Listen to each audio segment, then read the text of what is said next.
오늘 예배드리는 우리 모두, 또 온라인으로 예배를 드리는 모든 성도님들이 오늘 말씀을 통해서 세상을 이길 뿐만 아니라 하나님 영광에 참여하는 우리 모두가 되시기를 주님의 이름으로 축복합니다.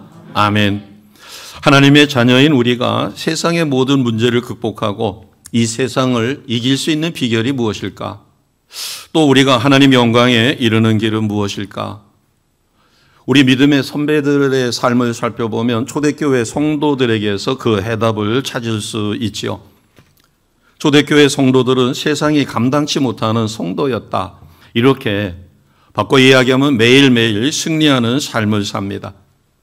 그리고 그들은 황제의 무서운 핍박, 그래서 예수 믿는 것 때문에 붙잡혀가면 사자에게 물어뜯겨 죽거나 아니면 십자가에 매달려 처형당하거나 이런 환난 속에 살았으며 또 믿음을 지키기 위해서 정든 땅 자기가 일궈놓은 모든 재산을 초계처럼 버리고 오직 믿음을 위해서 도망쳐야만 했던 그런 삶 속에서도 그들은 매일 심령에 기쁨이 있고 천국에 확실한 소망을 갖고 뿐만 아니라 자기가 체험한 그러한 것을 이웃에게 전하여 초대교회 성도들은 주변 사람들에게 부러움의 대상이 됐었어요.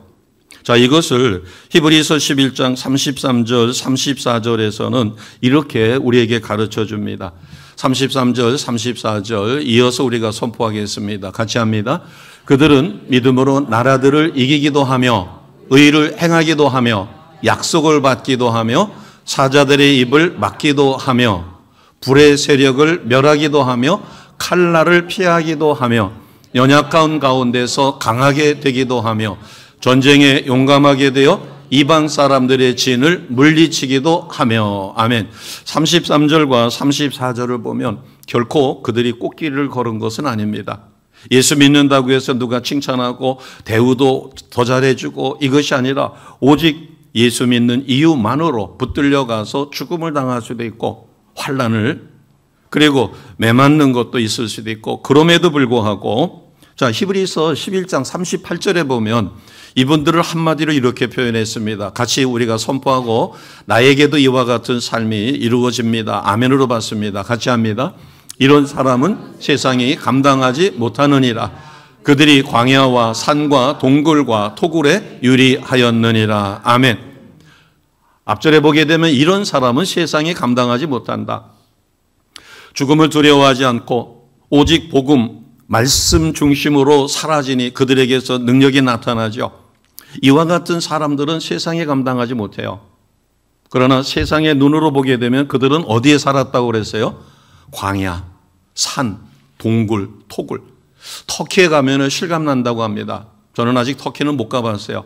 거기에 가면 갑바도기라고 하는 곳이 있는데 동굴이 있는데 그 동굴이 그냥 사람 주거용으로 뚫어놓은 것이 아니라 공동묘지랍니다. 요즘에 우리가 영안실을 만들어 놓고 영안실이 아니라 그 봉안실을 만들어 놓고 캐비넷식으로다가 쭉 하는 것처럼 그들은 땅이 많지가 않으니까는 그 벽을 헐어가지고 캐비넷식으로다가 만들어서 시신을 보관을 했었는데 그게 점점 많아지다 보니까 또 그것이 환난을 피할 수 있는 피난 도구가 되다 보니까 산 속에 큰 동굴을 뚫어가지고 그 속에서 자신들을 체포하려고 쫓아오면 이리 도망가고 저리 도망가고 그래서 저기에 보면 광야, 산, 동굴, 토굴에 유리했다. 초대교회의 성도들의 이러한 삶은 우리에게 희망과 용기를 줍니다. 왜냐하면 우리의 삶이 아무리 어려워도 누구보다는 나아요? 초대교회 성도들보다는 낫죠. 그러면 초대교회 성도들은 그때 당시에 다른 사람들에게 매력적이었어요. 왜냐하면 똑같은 상황에서도 아니 어떻게 저들은 나보다 더 덜 가졌고 나보다 더 어려운 처지에 있는데 저렇게 행복할까? 어떻게 저 사람은 저렇게 담대할 수 있을까? 심지어는 기록에 의하게 되면 콜로세움 경기장에 사자에 물어뜯길 때 그때 당시에 네로 황제가 어마어마한 충격을 받았다고 하죠. 어지간한 황제들은 그 참혹한 현장에 안 갑니다. 사자가 물어뜯어가지고 피투성이가 되어 있는 그 콜로세움 원형 경기장 안에를 네로 황제가 갔었을 때 온몸은 너덜너덜하고 형체를 알아보기 어려운데 얼굴에 무엇이 있었다는 거예요? 그렇죠. 미소가 있었다는 거예요. 아니 몸이 사자가 물어뜯어가지고 막 이리 흔들고 저리 흔들고 하면 그 고통이 얼마나 클까? 그런데 그들의 얼굴에는 하나같이 크리스찬들은 얼굴에 미소를 띠고 죽었다는 거예요. 어마어마한 충격이었을 것입니다. 뿐만 아니라 초대교회 성도들은 섬김과 희생으로 자신이 체험한 예수님, 그리고 자신이 바라보았던 천국의 확실한 소망, 이런 것을 이웃에게 전하는 전도자의 삶을 열심히 살았습니다. 초대교회 성도들의 이러한 승리의 삶의 비결은 크게 두 가지로 우리가 본받을 수가 있어요. 첫 번째 비결은 어디에 있었을까요? 그들은 예배 드리어서 예배를 통하여 성령의 기름 부으심과 또 말씀을 듣습니다. 하나님의 말씀을 듣고 이렇게 살아야 되겠구나라고 감동받고 그 말씀을 듣고 그 말씀을 삶 속에서 그대로 실천하는 것이에요. 그러니까 예배 따로 생활 따로가 아니라 예배가 곧 생활이요, 생활이 곧 예배가 되었습니다. 그러니까 24시간이 예배 드리는 하나님 은혜 가운데 사라지는 그런 삶. 그래서 이것을 공적인 예배와 일상의 삶이 분리되지 않고 하나였다. 그러니까 우리가 24시간을 살아가면서 성령께서 내게 주시는 감동, 예배를 통하여 받았던 은혜를 삶 속에서 곱씹어가며 그대로 실천하려고 노력하는 거죠. 대신 사탄은 이것을 못하게 막습니다. 의심을 심어주고 좌절하게 만들고 불신하게 하고 죽음의 냉기를 뿜는 거예요. 위대한 신학자며 설교자였던 찰스 스펄전이 그렇게 이야기합니다. 의심의 냉기는 모든 것을 얼어붙게 하기 때문에 가장 두렵다. 그럼에도 불구하고 초대교회 성도들은 이런 사탄의 공격으로부터 자기 자신을 지킨 것이에요. 어느 기록에 보면 그렇게 있습니다. 과연 하나님이 살아계실까? 하나님이 살아계시다면 저렇게 신실하게 나와 더불어 믿음 생활하던 이가 자기는 가까스로 죽음을 피했지만 끌려가가지고 콜로세움 경기장에서 사자의 밥이 돼가지고 많은 사람들이 보는 앞에서 물어뜯겨 죽거나, 심할 경우에는 십자가에 달았는데 십자가에 달아서 죽이는 것만 해도 엄청난데 거기다 기름을 끼얹고 밤에 거기다 불을 붙여가지고 횃불처럼 썼다고 그러죠. 너무 잔인한 거예요. 이스라엘 백성이, 유대인들이 포로 수용소에서 가스실에서 죽어갈 때 나중에 연합군들이 들어가서 그 포로 수용소에를 가보니까 거기에 그래도 하나님은 여기 계시다. 얼마나 좌절했겠어요. 우리가 무슨 잘못이 있어요, 하나님? 그런데 하나님을 믿은 잘못밖에 없는데 우리가 이렇게 처참하게, 그것도 알몸으로다가 가스실에 실려가가지고 가스를 주입해서 죽어가는 그 처참한 상황 속에서 왜 회의감이 없었을까? 그러나 초대교회 성도들은 말씀 따라 기도에 전념하며 성령의 강력한 기름 부으심으로 승리의 삶을 매일 매순간 살아갑니다. 세상에 낙을 두는 게 아니라, 세상에 목적을 두는 게 아니라 세상보다도 하나님의 나라에 대한 확실한 소망이 있고 강력한 성령이 그것을 믿어지게 만드니 그것을 위하여 최선을 다하는 것이에요. 꼭 기억하시기 바랍니다. 예배와 삶은 하나가 되어야 합니다. 아멘. 두 번째는 믿음의 성숙과 복음 전파, 설교가 별도가 아니었다는 거예요. 오랫동안 믿음 생활을 하게 되면 개인 신앙은 쭉쭉쭉쭉 좋아집니다. 개인 신앙은 좋아지죠. 그런데 개인 신앙이 좋아짐에도 불구하고 복음 전도에는 전혀 관심이 없는 경우가 있어요. 기회가 되시면 오늘 목회 칼럼에 소극적인 전도하시는 분의 구원의 확신에 대한 그 비율을 조사한 게 거기에 수록이 되어 있습니다. 우리나라가 조사한 게 아니라 외국에서 조사한 것이에요. 이것은 이렇게 보면 됩니다. 사탄은 우리에게 열심히 하라고 권면하는 게 아니라 적당히 살라고 권면하는 거예요. 굉장한 유혹이죠. 우리가 인공위성을 발사할 때 몇 차례의 실패 후에 드디어 성공했죠. 인공위성을 발사하려면 인공위성이 대지를 박차고 위로 올라가려고 할 때 그 인공위성을 끌어잡아 당기는 힘을 우리는 중력이라고 배웠습니다. 그러니까 끌어당기는 중력보다도 더 강한 힘으로 뚫고 대기권을 탈출해야만 위성이 우주를 비행하게 되는 것이에요. 그러니까 우리가 믿음 생활을 할 때 사탄은 중력처럼 위성이 대기권을 뚫고 우주로 날아가야 되는데 날아가지 못하도록 잡아당기는 힘이 강해요. 이것을 뚫지 못하면 위성은 날아갈 수가 없습니다. 우리의 신앙생활을 사탄은 도와주는 것이 아니라 성령은 도우셔요. 그러나 사탄은 끌어내립니다. 끌어내리는 그 유혹의 힘을 우리가 극복해야 합니다. 이것을 극복하지 못하면 위성이 대기권을 뚫고 우주로 날아가지 못하는 것처럼 똑같은 이치죠. 적당히 살고 싶은 유혹, 편해지고 싶은 유혹, 남보다 더 좋은 것 먹고, 이런 육신의 정욕, 이것과 싸워 우리는 승리해야만 합니다. 그러나 우리가 싸워보면 안 돼요. 내가 져요, 자꾸. 그렇기 때문에 우리에게 필요한 것을 주님은 가르쳐 주신 것이에요. 너희가 너희의 힘만으로 되지 않으니까 성령의 강력한 기름 부심을 받아라. 그래서 성령의 도우심을 구하라 해서 기도를 가르쳐 주셨어요. 우리가 기도할 때 강력한 성령의 도우심을 받습니다. 우리는 초대교회 성도들처럼 성경 공부 열심히 합니다. 또 모여서 소그룹 예배도 드리고 전도도 하고 이런 봉사 저런 봉사 많이 해요. 그런데 왜 초대교회 성도들처럼 승리의 삶을 못 살까?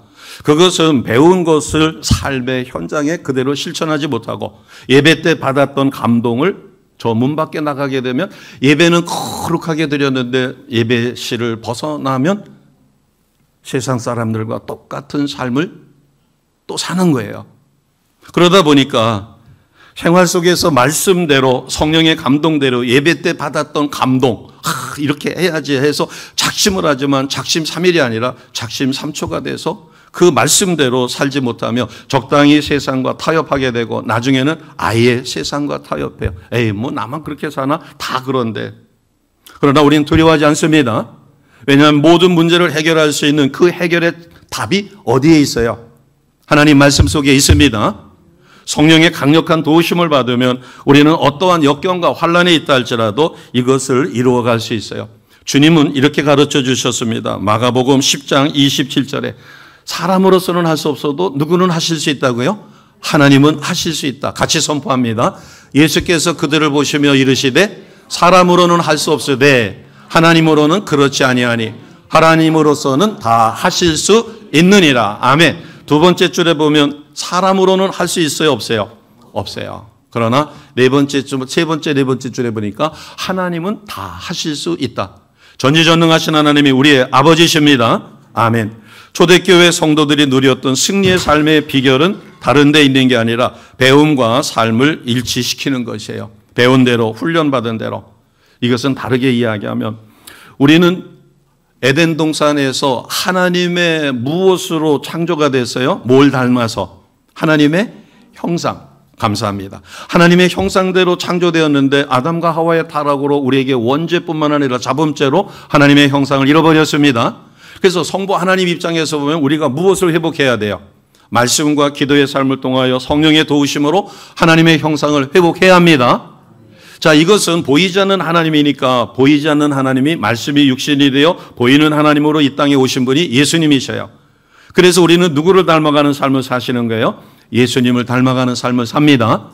초대교회 성도들이 힘이 있었던 것은 예수님의 가르침을 삶에서 그대로 실천하여 작은 예수가 된 거예요. 저 사람을 보면 예수 같아. 저 사람은 역시 달라. 똑같은 어려움을 당했는데 저 사람은 믿음으로 저렇게 멋있게 극복하니 많은 사람들이 부러움을 갖게 되는 것입니다.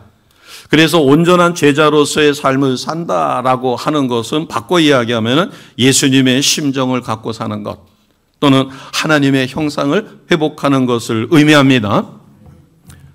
이 말씀이 잘 이해가 안 되면 이렇게 생각하시면 아주 이해가 쉬우실 거예요. 예수님이 비유로다가 돌아온 탕자 이야기를 해줬습니다. 둘째 아들이 아버지에게 자기에게 분깃을 달라고 해서 그걸 가져가서 다 탕진했어요. 나중에는 돈이 하나도 없으니까 돼지도 잘 먹지 않는 쥐염놀매를 그것도 못 먹어가지고 굶주려서 이렇게 굶어 죽으니 아버지 앞에 가서 하인으로라도 살아야 되겠다 해서 집으로 돌아왔을 때 아버지가 그 둘째를 용서해 주었습니다. 그것은 우리가 예수님 믿고 나의 원죄뿐만 아니라 모든 자범죄를 용서받은 것과 똑같아요. 이것을 우리는 구원의 확신과 구원의 감격 이렇게 비유로 말씀할 수 있어요. 우리가 구원의 확신과 구원의 감격만 가지고도 대단하죠. 돌아온 탕자가 아버지 앞에 와서 하인으로다가라도 거두어 달라고 했을 때 아버지가 그를 탓하지 않고 용서하고 가락지를 끼워 아들의 신분을 회복하고 좋은 신을 신겨주고 좋은 옷을 입혀주고 더군다나 송아지를 잡아 동네 사람을 불러가지고 잔치를 벌였습니다. 그 기쁨이 얼마나 컸겠어요. 그러나 여기에 머물면 안 되죠. 그러나 안타까운 한 사람이 있었어요. 맏아들이에요. 맏아들은 아버지를 한 번도 거역한 적도 없고 잘못한 적도 없었고, 그럼에도 불구하고 맏아들은 못마땅한 거예요. 자기를 위해서는 살찐 송아지는커녕 사람들을 초대해서 잔치 한번 안 열어준 아버지가 자기 것을, 지 것을 다 배분받아가지고 탕진해서 거지가 돌아온 자기 동생을 위해서는 살찐 송아지를 잡고 잔치를 벌려주는 아버지를 이해 못하는 거예요.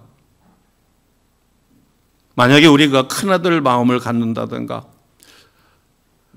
돌아온 탕자처럼 용서받은 그 기쁨만 가지고 있다면 우리는 온전한 하나님의 자녀로 성숙되기가 어렵습니다. 그러면 누구 처지를 이해를 해야 돼요? 힌트. 돌아온 탕자, 맏아들, 아버지. 누구의 마음을 가지면 우리가 언제든지 승리하는 삶을 살까요?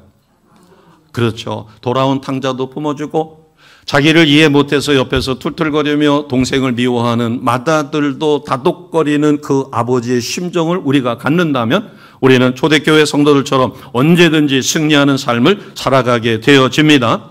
이것을 오늘 본문에서는 온전함이다 이렇게 이야기하는 것이에요. 자, 23절을 보겠습니다. 이 온전함을 이루기 위해서는 성부, 성자, 성령 삼위일체 하나님이 하나이신 것처럼 우리도 성부 하나님과 하나 되고 성자 하나님과 하나 되고 성령 하나님과 하나 되고 온 성도와 하나 되어야 합니다. 여기서는 하나됨, 온전함 같은 말이에요. 대신 우리가 구별할 게 있습니다. 완벽한 거하고 온전함은 다릅니다. 우리는 완벽할 수 있을까요? 그것은 불가능해요. 왜? 육을 입고 있기 때문에. 그러나 온전함에 아버지도 온전하셨기 때문에 우리도 온전하게 도전할 수가 있는 것입니다. 그래서 아버지께서 내 안에 계셨다. 23절에 보면 하나님과 성부 하나님과 성자 하나님이 하나 되셨죠. 자, 이것을 바꿔 이야기하면 성부 하나님은 창조주 하나님이에요. 성자 하나님은 인류를 구속하기 위하여 구속주로 메시아로 이 땅에 오신 분이에요. 창조주 하나님과 메시아 하나님이 하나 되신 것처럼 우리도 아버지와 아들과 성령과 하나 되어지는 삶을 살아야 합니다. 이것이 돌아온 탕자에서 아버지의 마음을 우리가 갖고 사는 거예요. 자, 23절에 그 다음을 보시면 23절 그 다음입니다. 그들로 무엇을 이루게 한다고 하셨어요? 23절의 두 번째 줄에 그들로 온전함을 이루어 하나가 되려 합니다. 이것은 예수님이 성부 하나님께 드려지는 기도문이에요. 17장 1절 앞에를 보세요. 기도하시다 이렇게 돼 있죠. 그래서 성부 하나님께 뭐라고 기도하는가 하면 아버지 나를 믿는 나의 제자들, 나를 믿는 크리스찬들이 온전함을 이루어 하나 되게 하옵소서. 그 이유가 23절에 있어요. 왜냐하면 성부 하나님이 성자 하나님을 메시아로 이 땅에 보내신 것을 믿어지게 하기 위하여 또 하나님이 예수님을 사랑하신 것처럼 예수님이 하나님이 우리도 예수를 믿는 우리도 사랑한다는 것을 알게 하기 위하여 그래서 세상 사람들이 그것을 믿고 하나님 앞으로 돌아서게 하기 위하여 그렇게 하신 것입니다. 이것은 무엇을 의미할까요? 21절을 다시 보겠습니다. 21절을 보면 아버지께서 누구 안에 계시다는 거예요? 내 안에. 여기서 나는 예수님이십니다. 성부 하나님이 예수님 안에 계시고 예수님도 성부 하나님 안에 있는 것처럼 누구도 그들도 다 하나가 되어 우리 안에 있게 하여 세상으로 아버지께서 나를 보내신 것을 믿게 하옵소서. 복음을 전파하여 죽어가는 영혼들을 구원해 내는 것입니다. 이것은 바꿔 이야기하면 아까 돌아온 탕자를 다 아울었던 아버지의 심정으로 사는 것처럼 바꿔 이야기하면 우리는 누구를 닮아가는 삶을 살아요? 예수님의 붕어빵이니까 예수님 닮아가는 삶을 삽니다. 하나님의 형상을 회복합니다. 이 말은 똑같은 말로 성령 하나님 입장에서 보면 성령을 우리가 어떻게 하면 승리의 삶을 살아요? 성령을 따라가는 삶. 성령께서 내게 감동 주시면 그 감동에 철저하게 순종하는 겁니다. 내 생각대로 내 방식대로가 아니에요.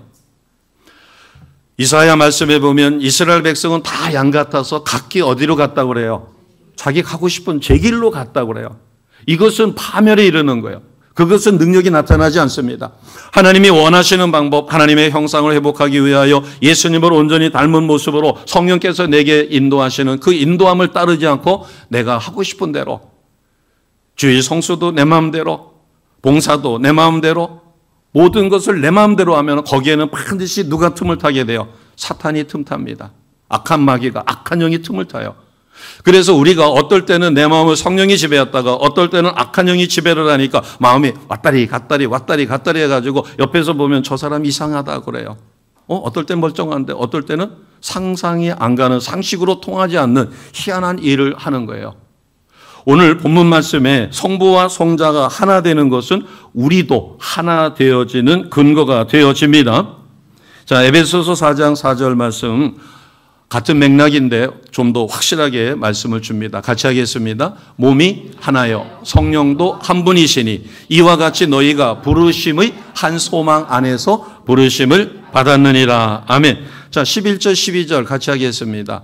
그가 어떤 사람은 사도로, 어떤 사람은 선지자로, 어떤 사람은 복음 전하는 자로, 어떤 사람은 목사와 교사로 삼으셨으니 이는 성도를 온전하게 하여 봉사의 일을 하게 하려 하며 그리스도의 몸을 세우려 하심이라. 아멘. 자, 12절을 보겠습니다.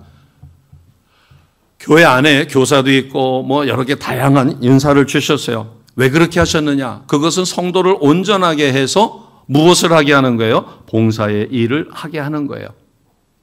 근데 여기에 목적은 봉사에 있는 게 아니라 그 다음입니다. 무엇을 세우는 일에 쓰시려고 그리스도의 몸을 세우시는 겁니다. 그러니까 성경에 보면 에베소서도 그렇고 고린도에서도 보고 성령이 머무는 내가 하나님의 성전이 되었습니다. 그러면 교회를 몸으로 얘기하면 교회의 머리는 누구예요? 그렇죠. 예수님이셔요. 교회의 머리는 예수님이고 우리가 큰 일을 감당하면 손이 될 수도 있고 더 작으면 손가락이 될 수도 있고 더 작으면 세포가 될 수 있죠. 어떤 이는 크게 쓰임받아 손으로 쓰임받을 수 있고 어떤 이는 귀로 쓰임받을 수 있고 어떤 이는 입으로 쓰임받을 수도 있어요. 그러나 미미해서 세포로 쓰임받을 수 있어요. 그런데 목적이 무엇인가 하면 성도를 온전하게 하여 봉사의 일을, 즉 각자가 자기에게 주어진 사역을 잘 감당해서 무엇을 세우도록 그리스도의 몸을 세우는 겁니다. 이거는 굉장히 중요한 이야기예요. 자, 제가 바꿔서 이렇게 말씀을 드립니다. 어떤 사람은 교회에 와서 상처를 받아요. 왜 상처를 받아요? 교회에 대한 잘못된 생각을 갖고 있는 거예요. 오해가 있는 겁니다. 자, 우리가 병원을 예를 하나 들어가지고 병원에 가가지고 아이고 이 병원에는 왜 이렇게 환자가 많어? 해가지고 원망하는 사람 봤어요? 병원에는 당연히 건강한 사람이 가요? 환자가 가요? 환자가 가죠. 그런데 교회는 건강한 사람이 가요? 환자들이 와요? 바꿔 이야기하면 죄인이 와요? 의인이 와요? 의인 같았으면 주님이 부르지 않으셨어요. 주님이 뭐라고 그러셨어요? 내가 의인을 부르러 온 게 아니라 누구를 부르러 왔다고 그랬어요? 죄인인데 교회 안에 오면 예수 그리스도의 보혈로 성령의 강력한 사랑하심 그 속에 들어오면 성령의 불 속에 그가 변화되어 거룩하게 의로운 의인으로 변화가 일어납니다. 그것을 위해서 교회가 존재하는 거예요. 그런데 교회를 이상적으로 보는 겁니다. 교회는 사랑이 많아야 되고 섬김이 뭐 해야 되고 다 이상적으로 생각해요. 그러다 보니까 자기가 생각했던 교회의 환상과 현실은 안 맞아요. 어느 교회든 간에. 제가 이번에 사랑의 교회 가서 큰 은혜와 도전을 받았지만 거기도 속속들이 들여다보게 되면 어려운 부분이 있죠. 어마어마한 헌신과 섬김이 있어요. 그런데 그 헌신과 섬김 속에 개인적으로 보게 되면 개인의 아픔도 있어요. 힘든 것도 있어요. 교회라고 하는 교회론에 대해서 내가 정확하게 교회는 건강한 사람이 오는 것이 아니라 아프고 힘들고 치유와 회복이 필요한 사람들이 오기 때문에 교회는 병원에 환자가 있어도 중환자가 왔다가 서울 아산병원이라든가 뭐 삼성의료원이라든가 이런 데도 모든 사람이 가서 100% 다 나아가지고 가나요? 그 중에는 병이 깊어가지고 죽는 사람도 있나요? 죽는 사람도 있죠. 그런데 손가락질을 하면서 아니 대한민국 최고의 의료 기술을 가졌다고 하면서 왜 사람을 죽게 만들어? 그렇게 이야기하면 세상 사람들이 박수치고 옳소 그럴까요? 이상한 사람 아니야? 아무리 의료진이 좋아도 죽어가는 사람을 살릴 수 있는 방법이 없다면 그는 영안실로 가야 합니다. 교회도 똑같아요. 어떤 곳을 어떻게 보느냐에 따라서 교회 이 부분이 부족하니까 왜냐하면 아까 뭐라고 그랬어요? 그리스도의 몸을 세우려 함이라. 교회 공동체를 세우는 일에 내가 부족한 이 부분에 최선을 다하여 이렇게 섬겨야 되겠다라고 내가 생각을 하고 그 부분에 힘을 보탠다면 큰 은혜를 얻습니다. 교회에 대한 잘못된 생각을 갖고 있으면 반드시 상처를 받게 됐고 시험에 들 수밖에 없습니다. 자, 에베소서 4장 13절을 보겠습니다. 에베소서 4장 13절이에요. 같이 합니다. 우리가 다 하나님의 아들을 믿는 것과 아는 일에 하나가 되어 온전한 사람을 이루어 그리스도의 장성한 분량이 충만한 데까지 이르리니. 아멘. 우리의 신앙의 모습을 갓난아기를 볼 수 있어요. 갓난아기는 뭘 먹어야 된다고 그러죠? 젖을 먹어야 돼요. 그래서 신앙이 아주 어려요. 그러면은 갓난아기입니다. 이제 갓난아기가 이유식을 해가지고 조금 컸어요. 그래서 어린아이 신앙이 있어요. 또 어린아이 신앙 다음에는 무슨 신앙이 있어요? 청년의 신앙이 있어요. 청년의 신앙은 힘이 좋아요. 열정적이에요. 그러나 넘어지기가 쉬워요. 왜? 열정이 앞서니까. 그래서 장성한 자는 딱딱한 음식을 먹을 수 있어요. 마찬가지로 하나님의 아들을 믿는 것, 그리고 하나님이 누구시고 예수님이 누구시고 성령님이 누구시고 이것을 잘 알아 내가 그리스도의 장성한 분량에 이르기까지 교회의 머리 대신 예수님을 바라보고 예수님을 닮아가는 작은 예수의 삶을 살아가는 겁니다. 그렇게 노력할 때 우리는 어떠한 상황에서도 승리할 수 있어요. 초대교회 성도들이 이 비결을 잘 알고 그 비결을 삶 속에서 그대로 실천한 것입니다. 자, 15절 같은 맥락인데 같이 하겠습니다. 오직 사랑 안에서 참된 것을 하여 범사에 그에게까지 자랄지라. 그는 머리니 곧 그리스도라. 아멘. 교회의 전체의 이것을 몸으로 비유한다면 예수님은 교회의 머리셔요. 그러면 우리가 어디까지 자라야 돼요? 예수님을 닮아서 예수님의 붕어빵이 되셔야 합니다. 작은 예수가 되셔야 합니다. 자, 서로 돌아보시고 작은 예수가 되셨습니다. 이렇게 서로 축복해 주세요. 자, 작은 예수가 되기 위해서 15절을 다시 보니까 어디서 사역을 해야 돼요? 사랑 안에서. 만약에 사랑 안에서 사역을 하지 않으면 서로 시기 질투가 있거나 아니면 내가 이렇게 했는데 나를 몰라줘 해서 상처를 받을 수 있어요. 참된 것을 하되, 참된 것이라고 하는 것은 하나님이 원하시는 것이라고 보면 되겠죠. 하나님이 원하시는 참된 것을 하되 반드시 어디서 해요? 예수 그리스도의 사랑 안에서. 그 대신에 우리가 어디까지 성장해 가야 돼요? 온전함을 누려야 되는데 그에게까지 자랄지라. 그래서 이것을 바꿔 이야기하면 몸 대신 몸의 머리 대신 예수 그리스도를 닮아가는 삶을 우리가 살아가는 것입니다. 아멘. 자, 우리가 이렇게 하나됨의 온전함을 위하여 성부 하나님, 성자 하나님, 성령 하나님이 하나이시다.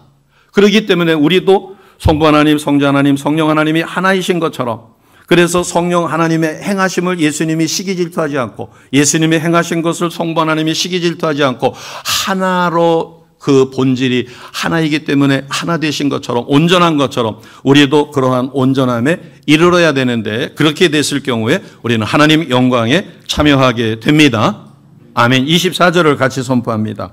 24절입니다.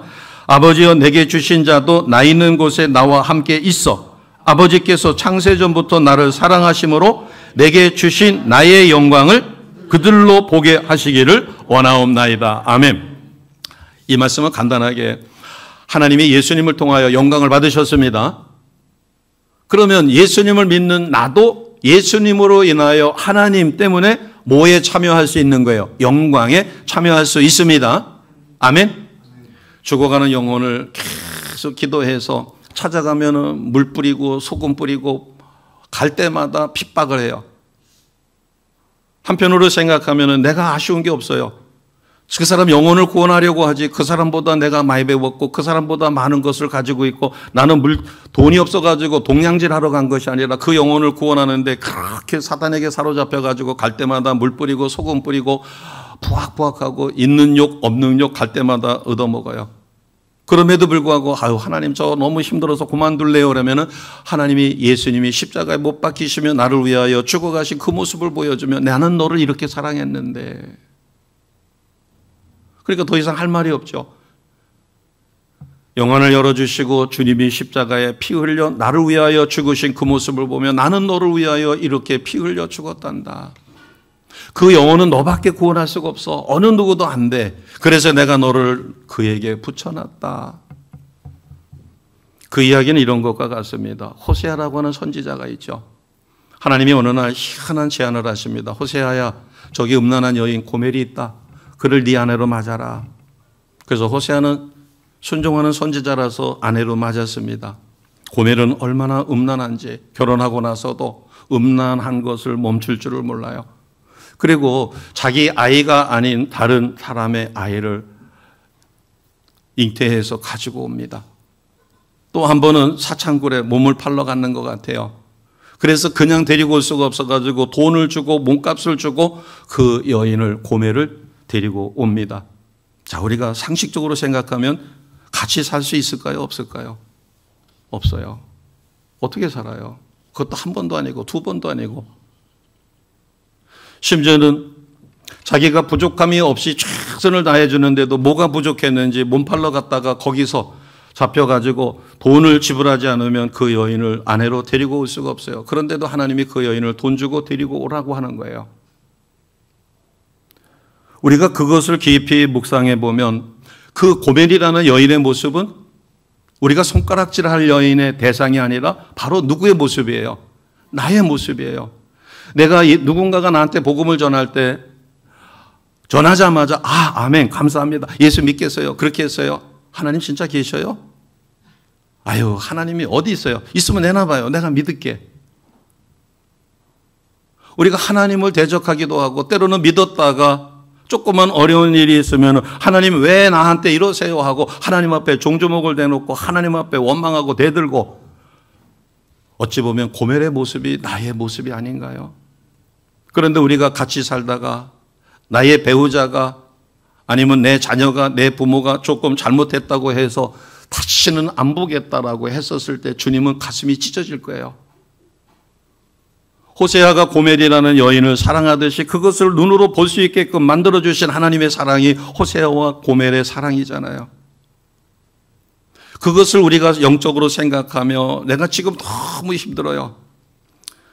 호세아는 널널널널 하고서는 속도 없고 간도 없고 배앓이도 없어가지고서는 시키면 시키는 대로 덜컹덜컹덜컹 가서 순종했을까요?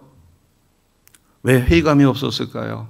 그런데도 하나님이 시키니까, 하나님의 말씀이니까, 하나님의 행하심은 항상 옳다라고 믿는 확실한 믿음이 있으니까 그때마다 순종하여 고멜을 다시 아내로 데리고 옵니다. 그리고 그가 낳은 아이를 이름을 붙여주는데 이름도 희한하게 붙여주잖아요. 그것을 생각하면 우리는 세상을 살아가면서 용납 못할 사람이 아무도 없는 거예요. 저는 전에 학교에 있었을 때, 제가 고등학교 때 담임 선생님이 기차 통학하는 아이가 늦게 온다고, 왜냐하면 매일 지각생이니까 그 출석부에 보면 지각이 계속 달려 있으니까 소위서 오는데, 그때 충북선은 연착을 합니다. 거기서 버스가 안 되니까 기차를 타고 오는데 거의 일주일이면 한 3번 정도 늦어요. 근데 담임 선생님이 이거랑 거의 비슷해요. 그 구두를 잘라가지고서는 이런 스리퍼를 만들었는데 이 스리퍼로다가 귀싸대기를 때리고, 그때 제가 실장을 했었는데 너무 마음이 아픈 거예요. 그래가지고 선생님한테, 선생님 충북선 기차가 연착을 해가지고 그 아이가 정 누구라고 하는 아이인데 늦게 오는데 선생님 그 아이가 늦게 오는 것도 아니고 또 올 때 보면 막 뛰어오느라고 아주 땀이 범벅이 돼서 와요. 그래도 안 들어요. 그래서 그렇게 얻어맞고서 얼굴이 펄개져가지고 엎드려서 울고 있으면 가서 다독다독 거려주고, 엄마한테 부탁해서 도시락도 사다가 이렇게 주기도 하고. 그런데 저는 그때 어떤 마음을 먹었는가 하면, 내가 만약에 나중에 선생님이 되면 나는 저렇게 절대 학생들을 때리지 않겠다. 아주 그냥 그때 못을 박았어요. 그렇다고 해서 선생님을 미워할 수는 없잖아요. 지금 그 선생님은 좋은 선생님이 아니라 본받아서는 안 되는 저에게 시금석이 되는 선생님으로 이름까지 지금도 안 잊어버려요. 좋은 선생님도 많았지만 내가 본받아서는 절대 안 될 선생님. 그런데 그분이 나중에 교육감이 되시더라고요. 저는 그때 또 너무 마음이 아팠어요. 그분보다도 훨씬 더 유능하고 더 예수님처럼 정말 학생들을, 제자들을 사랑해 준 분은 차도 없어가지고 덜덜덜덜 거리는 자전거에 도시락을 뒤에다가 매다시니까는 가면은 도시락이 어떻게 돼요? 예, 그 속에 숟갈젓가락이 따락따락 하니까 따락따락. 어느 날 길에서 만났어요. 저도 그때는 이제 선생이 됐었고, 저는 프라이드를 끌고 있는데 그분이 지나가시더라고요. 그 옆에도 바로 세우기가 민망했어요, 자전거. 그것도 얼마나 오래 타셨는지. 그래가지고 조금 떨어진 데다가 해놓고 부랴부랴 뛰어가지고서는 선생님 저 누굽니다 라고 그랬더니 고맙다고 그랬는데 참 많이 늙으셨더라고요.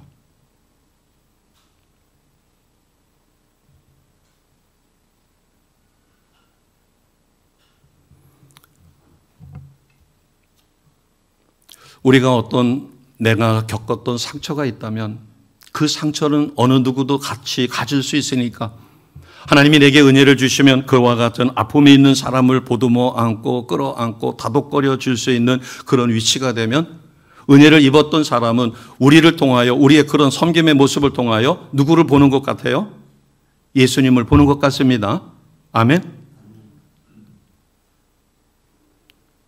제가 이런 간증은 잘 안 하는데 제 제자 중에 한 사람을 제가 다니던 교회 성가대원으로, 그때 저는 성가대장을 했었어요. 학교 생활이 힘들고 이러면서도 잘 섬겨줬어요. 그랬더니 어느 날 그 제자가 그러더라고요.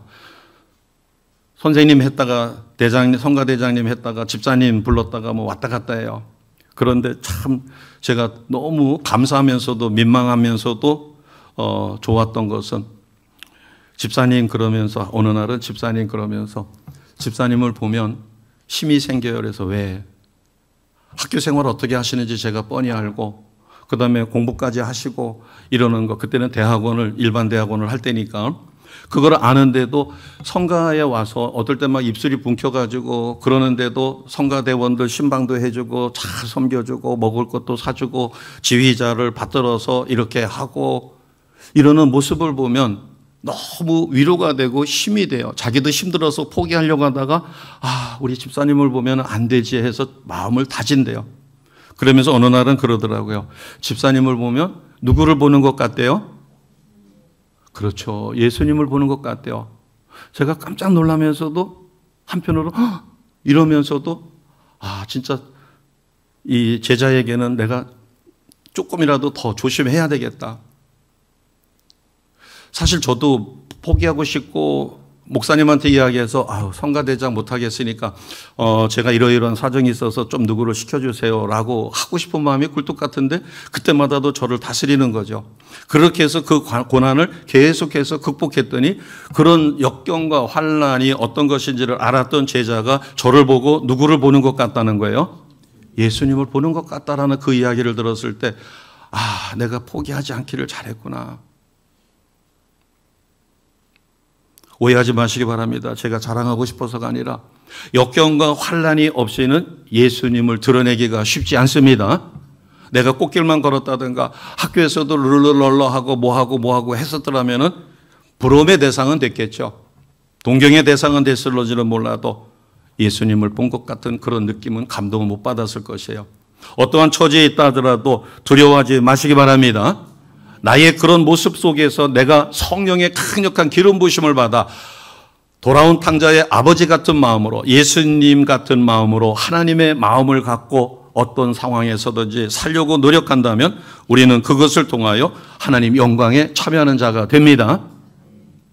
하나님 영광에 참여하는 것이 다른 것이 아니라 내가 꽃길을 가고 높은 지위에 오르고 이것이 꽃길이 아니라, 그것만이 영광이 아니라 우리는 그리스도를 닮아 그리스도의 향기를 드러낼 수 있는 하나님 영광에 참여할 수 있는 하나님의 택한 백성이 되었습니다. 자, 26절을 보겠습니다. 26절 같이 갑니다. 시작. 내가 아버지의 이름을 그들에게 알게 하였고 또 알게 하리니 이는 나를 사랑하신 사랑이 그들 안에 있고 나도 그들 안에 있게 하려 함이니이다. 아멘. 그리스도의 사랑에 내가 푹 젖어 그것을 먹고 마시고 누린다면 우리는 몸된 예수 그리스도를 이루어가는 교회 공동체의 일원이 되어질 것입니다. 자, 이것을 에베소서 4장 1절에서 3절은 이렇게 우리에게 가르쳐 줍니다. 같이 선포합니다. 그러므로 주 안에서 갇힌 내가 너희를 권하노니 너희가 부르심을 받은 일에 합당하게 행하여 모든 겸손과 온유로 하고 오래 참음으로 사랑 가운데서 서로 용납하고 평안에 매는 줄로 성령이 하나 되게 하신 것을 힘써 지키라. 아멘. 무엇이 하나 되게 하셨어요? 성령이. 바꿔 이야기하면 성령이 내게 주신 감동, 예배를 통하여 받았던 감동, 내가 모든 것을 포기하고 내려놓고 싶은데 성령이 아니다, 참아라, 극복하라 그러면 우리는 참고 인내하고 극복해야 합니다. 이것을 지키라는 것이에요. 그것을 지키면 우리는 처음에는 작은 것이었지만 그 다음에는 또 더 큰 거, 또 더 큰 거, 또 더 큰 거 해가지고 언젠가는 정말로 어마어마한 일까지도 극복할 수 있는 승리자가 되어지십니다. 만물은 하나님의 사랑의 말씀으로 창조되었어요. 피조물 중에 어떤 하나도 하나님의 사랑 없이는 창조된 것이 없습니다. 하나님의 창조의 동기는 사랑이에요. 그렇기 때문에 이러한 사랑을 거부하고 서로 미워하고 증오할 때 이 세상은 죽어가는 것입니다. 그러나 우리는 대가도 없이 나에게 반대급부가 돌아오지 않는다고 하더라도 오직 예수님 때문에, 하나님 때문에 내가 구원받은 그 사랑으로 인하여 성령의 충만한 가운데 섬긴다면 세상은 우리를 통하여 작은 예수의 모습을 보게 될 것입니다. 이것이 세상을 이기는 비결이에요. 그리고 교회는 건강한 사람만 오는 것이 아니라 죄인이 와서 의인으로 바꿔지고 상한 심령이 와서 회복되어 건강한 심령이 되어 건강한 심령을 가진 사람은 상한 심령의 누군가를 도와줄 수 있고 섬길 수 있고 케어할 수 있습니다. 이것을 우리는 목자의 심정이다 이렇게 이야기합니다. 아까 얘기한 돌아온 탕자의 아버지의 마음이에요. 예수님의 마음을 깨닫고 예수님의 사랑을 실천하는 거예요. 그리고 너무너무 힘들 때 예수님이시라면 지금 이 일을 어떻게 하실까? 아, 내가 너무 지쳐서 모든 것을 내려놓고 싶은데 주님 저 내려놓고 싶어요. 그런데 주님이 내려놔서는 안 된다. 끝까지 사랑해야 한다라고 하신다면 우리는 사랑해야 합니다. 왜냐하면 어떠한 역경과 환난도 극복할 수 있는 담대한 믿음, 강력한 성령의 역사하심, 그리고 우리가 구원의 확신과 감격을 갖고 사역에 열매 맺을 수 있는 놀라운 일을 이루어 주십니다. 그래서 다시 이제 말씀을 정리합니다. 성도가 날마다 온전함을 향해 나아가는 것은 하나님과 동행하는, 하나님 기뻐하시는 삶을 우리가 살아가는 것입니다. 마태복음 5장 48절에 보면 하늘에 계신 너희 아버지의 온전하심과 같이 너희도 온전하라. 주님의 명령입니다. 하나님이 온전하신 것처럼 너희도 온전하라. 온전하라고 하는 것은 내 속에 역사하시는 성령님의 역사하심에 순종하여 어떠한 상황에서도 순종하며 말씀대로 기도하여 살아갈 때 우리는 매 순간 승리하는 삶이요 초대교회 성도들의 놀라운 역사하심이 그대로 일어남을 확실히 믿습니다. 자, 서로 돌아보시고 축복해 주십니다. 세상을 이기시며 하나님의 영광에 참여하셨습니다. 이렇게 서로 축복해 주십니다. 오늘 말씀을 한 단어로, 한 줄로 정리한다면 누구의 심정을 가지면 돼요? 예수님의 심정, 하나님의 심정, 탕자의 아버지의 마음을 갖고 사시면 우리는 어떠한 상황에서도 승리하십니다. 기도드리겠습니다.